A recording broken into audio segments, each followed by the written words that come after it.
ସୁନ୍ଦର କାହାଣୀଟି ନେଇକି ଆସିଛନ୍ତି ୟୁକେ କ୍ରିଏସନ ତରଫରୁ ମା ମାଣିକେଶ୍ୱରୀଙ୍କର ଆଶୀର୍ବାଦରେ ଆମେ ଗୋଟେ ବହୁତ ସୁନ୍ଦର କାହାଣୀଟି ଆପଣ ସମସ୍ତଙ୍କ ପାଖକୁ ନେଇକି ଆସିଛୁ ଯାହାର ନାଁ ହେଉଛି ମୋହନଗିରି। ହୋପ୍ କି ଫିଲ୍ମଟି ରିଲିଜ ହବ ଆପଣ ସମସ୍ତଙ୍କୁ ନିହାତି ଭାବରେ ବହୁତ ट्रेडिशनल गेटअप रे आदिवासी ट्रेडिशन गेटअप रे समस्त अछि आस्ते सिनेमा रे कोन अछि मोहनगिरी तार ना काहे ମୋହନଗିରି ଗୋଟେ ପାହାଡର ନାଁ, ଗୋଟେ ଗାଁର ନାଁ ମୋହନଗିରି ରଖାଯାଇଛି। ଆଣ୍ଡ ପୂର୍ବ ଜନ୍ମର କାହାଣୀ ଉପରେ ନେଇକି ଆଧାରିତ। ସେ ପ୍ରକୃତି ଭିତରେ ପୁରା ଗାଁରେ ସୁଟିଂ ହେଇଛି, ପୁରା ନେଚର ପ୍ଲେସରେ। ଭବାନୀପାଟଣାରେ ପୁରା ସୁଟ୍ ରହିଛି ଆମର ଫିଲ୍ମ ମାନେ ସରି ଆମର ଫିଲ୍ମ ମୋହନଗିରି। ତ ଆପଣ ମାନେ ଯେତେବେଳେ ଫିଲ୍ମଟି ଦେଖିବେ ଆପଣ ମାନଙ୍କୁ ନିହାତି ଭାବରେ ବହୁତ ଭଲ ଲାଗିବ। ଆମର ଡିରେକ୍ଟର ଯିଏ ଅଛନ୍ତି ରିୟାଜ ଖାନ ସାର୍, ତାଙ୍କ ଏରିଆରେ ହିଁ ପୁରା ସୁଟିଂ ହେଇଛି। ମୁଁ କହିବି ମୋ ଲାଇଫର ବେଷ୍ଟ ଲୋକେସନରେ ମୁଁ ସୁଟ୍ କରିଛି। ମୁଁ କହିବି ଆସେ ସମସ୍ତଙ୍କୁ ଯେ ସେ ନେଚରରେ ଭର୍ତ୍ତି ଆମ ପୁରା ଟିମ୍, ମାନେ ଯୋଉ ଭିତରକୁ ଗାଡି ବି ଯାଉନଥାଏ, ପୁରା ଟିମ୍ କେମିତି ମେହନତ କରିକି ସବୁ ଲାଇଟ୍ କ୍ୟାମେରା ସବୁ ପ୍ରୋଡକ୍ସନ ବୟ ଠୁ ଆରମ୍ଭ କରିକି ସ୍ପୋର୍ଟ ବୟ ଠୁ ଆରମ୍ଭ କରିକି ମେକଅପ୍ ହେୟାର କଷ୍ଟ୍ୟୁମ ସମସ୍ତେ ବହୁତ ମେହନତ କରୁଛନ୍ତି। ଆପଣମାନେ ତ ମୋ ଗେଟଅପ୍ ଦେଖିପାରୁଥିବେ କେମିତି ଶାଢୀ ରହୁଛି, କେମିତି ହେୟାର ରହୁଛି, ଆଉ ସେଇ ଜଙ୍ଗଲ ଭିତରେ ହେୟାର କରିବା ଆଉ କଷ୍ଟ୍ୟୁମ ସମସ୍ତେ ଆକ୍ଚୁଆଲି ସମସ୍ତେ ବହୁତ ପୁରା ଆମର ପୁରା ଟେକ୍ନିସିଆନ ପୁରା ଟିମ୍ ବହୁତ ମେହନତ କରୁଛନ୍ତି। ତ ଏତେ ସୁନ୍ଦର କାହାଣୀଟି ନେଇକି ଆସିଛନ୍ତି ୟୁକେ କ୍ରିଏସନ ତରଫରୁ ମା ମାଣିକେଶ୍ୱରୀଙ୍କର ଆଶୀର୍ବାଦରେ ଆମେ ଗୋଟେ ବହୁତ ସୁନ୍ଦର କାହାଣୀଟି ଆପଣ ସମସ୍ତଙ୍କ ପାଖକୁ ନେଇକି ଆସିଛୁ ଯାହାର ନାଁ ହେଉଛି ମୋହନଗିରି।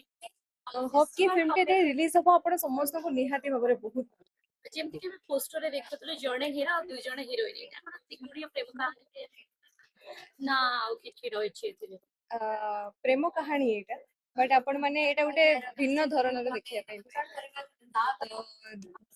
ପୂର୍ବ ଜନ୍ମ କଥା ହେଇଛି ଆଉ ଏଇ ଜନ୍ମ କଥା ହେଇଛି, ତ ସେଇ ଉପରେ ନେଇକି କିଛି କାହାଣୀ ଅଛି। ଫିଲ୍ମଟି ରିଲିଜ ହେଲେ ଆପଣ ମାନେ ନିହାତି ଭାବରେ ବଢିଆ ଲାଗିବ। ट्रेडिशनल गेटअप रे आदिवासी ट्रेडिशन गेटअप रे समस्त अछि आस्ते सिनेमा रे कोन अछि मोहनगिरी तार ना काहे ମୋହନଗିରି ଗୋଟେ ପାହାଡର ନାଁ, ଗୋଟେ ଗାଁର ନାଁ ମୋହନଗିରି ରଖାଯାଇଛି। ଆଣ୍ଡ ପୂର୍ବ ଜନ୍ମର କାହାଣୀ ଉପରେ ନେଇକି ଆଧାରିତ। ସେ ପ୍ରକୃତି ଭିତରେ ପୁରା ଗାଁରେ ସୁଟିଂ ହେଇଛି, ପୁରା ନେଚର ପ୍ଲେସରେ। ଭବାନୀପାଟଣାରେ ପୁରା ସୁଟ୍ ରହିଛି ଆମର ଫିଲ୍ମ ମାନେ ସରି ଆମର ଫିଲ୍ମ ମୋହନଗିରି।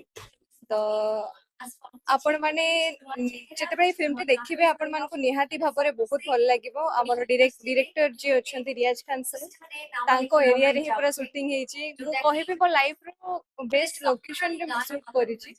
ମୁଁ କହିବି ଆସେ ସମସ୍ତଙ୍କୁ ଯେ ସେ ନେଚରରେ ଭର୍ତ୍ତି ଆମ ପୁରା ଟିମ୍, ମାନେ ଯୋଉ ଭିତରକୁ ଗାଡି ବି ଯାଉନଥାଏ, ପୁରା ଟିମ୍ କେମିତି ମେହନତ କରିକି ସବୁ ଲାଇଟ୍ କ୍ୟାମେରା ସବୁ ପ୍ରୋଡକ୍ସନ ବୟ ଠୁ ଆରମ୍ଭ କରିକି ସ୍ପୋର୍ଟ ବୟ ଠୁ ଆରମ୍ଭ କରିକି ମେକଅପ୍ ହେୟାର କଷ୍ଟ୍ୟୁମ ସମସ୍ତେ ବହୁତ ମେହନତ କରୁଛନ୍ତି। ଆପଣମାନେ ତ ମୋ ଗେଟଅପ୍ ଦେଖିପାରୁଥିବେ କେମିତି ଶାଢୀ ରହୁଛି, କେମିତି ହେୟାର ରହୁଛି, ଆଉ ସେଇ ଜଙ୍ଗଲ ଭିତରେ ହେୟାର କରିବା ଆଉ କଷ୍ଟ୍ୟୁମ ସମସ୍ତେ ଆକ୍ଚୁଆଲି ସମସ୍ତେ ବହୁତ ପୁରା ଆମର ପୁରା ଟେକ୍ନିସିଆନ ପୁରା ଟିମ୍ ବହୁତ ମେହନତ କରୁଛନ୍ତି।